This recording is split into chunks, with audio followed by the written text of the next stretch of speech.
नमस्कार मित्रों, आपका स्वागत है रवि न्यूज में। वाव थराद से दशरथ भाई ठाकुर की विशेष रिपोर्ट। मनरेगा पर सरकार की कटौती। वाव थराद में कांग्रेस ने कलेक्टर को घेरा। ग्रामीण गरीबों का भविष्य खतरे में। वाव थराद। केंद्र और राज्य सरकार द्वारा मनरेगा कानून में बदलाव करने का प्रयास सीधे तौर पर ग्रामीण गरीबों के पेट पर लात मारने जैसा है। इस जन विरोधी फैसले के खिलाफ वाव थराद में कांग्रेस ने कड़ा विरोध दर्ज कराते हुए जिला कलेक्टर को ज्ञापन सौंपा।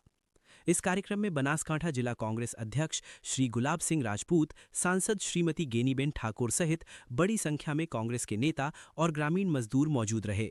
नेताओं ने सरकार की नीतियों को गरीब विरोधी बताते हुए कहा कि मनरेगा में कटौती से करोड़ों ग्रामीण परिवारों को भूखमरी की ओर धकेला जा रहा है। कांग्रेस ने कहा कि मनरेगा कानून आदिवासी, एससी, ओबीसी और भूमिहीन मजदूरों के लिए जीवन रेखा के समान है। गांवों में लाखों परिवारों का रोजगार इसी योजना पर निर्भर है। यदि सरकार काम के दिनों में कटौती करती है या अधिकार आधारित रोजगार खत्म करती है तो ग्रामीण भारत को फिर से बेरोजगारी और गरीबी के अंधकार में धकेल दिया जाएगा।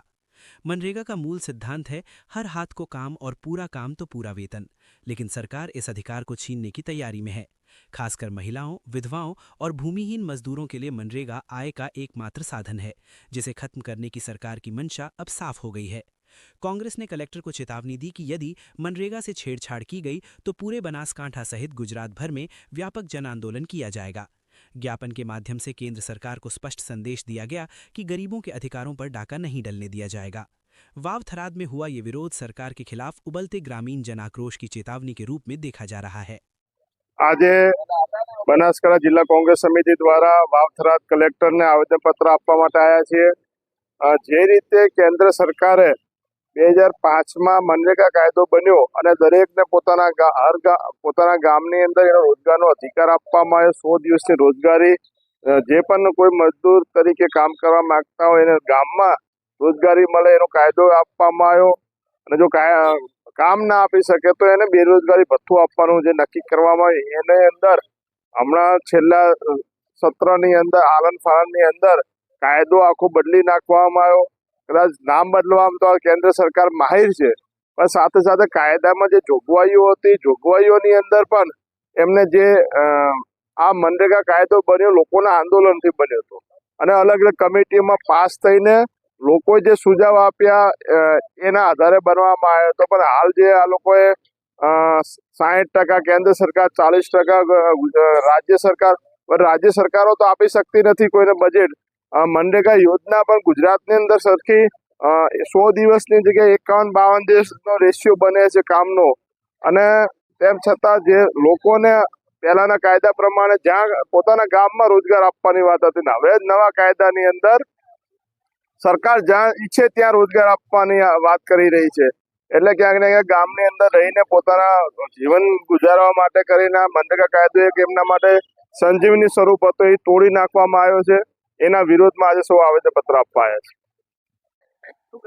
આજે વાવ થરાદ જિલ્લા વતી સમગ્ર કોંગ્રેસના કાર્યકરો સૌ કાર્યકર્તાઓએ સાથે મળીને मनरेगा યોજના વર્તમાન જે લોકસભાની અંદર બિલ લાવીને કાયદામાં ફેરફાર કરીને જે યુપીએની સરકારે ગરીબ અને મધ્યમ વર્ગના લોકોને પોતાના વતનમાં જ રોજગારી મળે એના માટે કરીને કાયદો બનાવ્યો હતો। मनरेगा મહાત્મા ગાંધીજીના નામે આ ગ્રામીણ યોજના એ ડેવલપિંગ પણ થતું અને ત્યાં સ્થાનિક લોકોને રોજગારી પણ મળતી।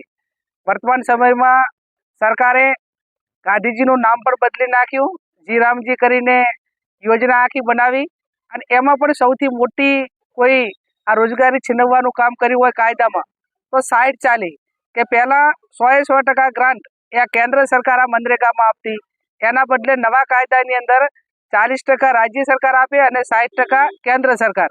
એટલે મોટા ભાગના દેશની અંદર કોઈ એવા રાજ્યો નથી કે જે આર્થિક સદ્ધર હોય અને 40% ખર્ચ આ मनरेगाની અંદર કરી શકે। એટલે સીધી રીતે આ યોજના બંધ કરી દીધી હોય એ પ્રમાણે આ કાયદામાં સુધારો લાવીને બિલ લાવીને ગ્રામીણ લોકોની રોજગારી છીનવી છે।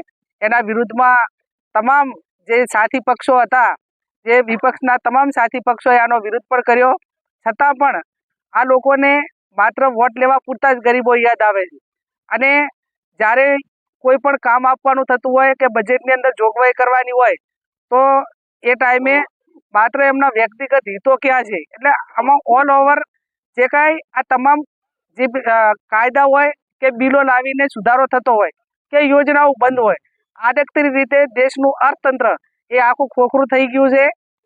સરકાર રોજગારી આપવા માટે સક્ષમ નથી રહી અને એના હિસાબે આ તમામ જે કેન્દ્રથી કરીને જ્યાં પણ ભારતીય જનતા પાર્ટીનું શાસન છે રાજ્ય સરકારમાં, એ બળજબરીપૂર્વક આના ઠરાવો થઈને અમલીકરણ થઈ રહ્યું છે. આના વિરુદ્ધમાં કોંગ્રેસ પાર્ટીએ લોકસભામાં વિરોધ કર્યો હતો.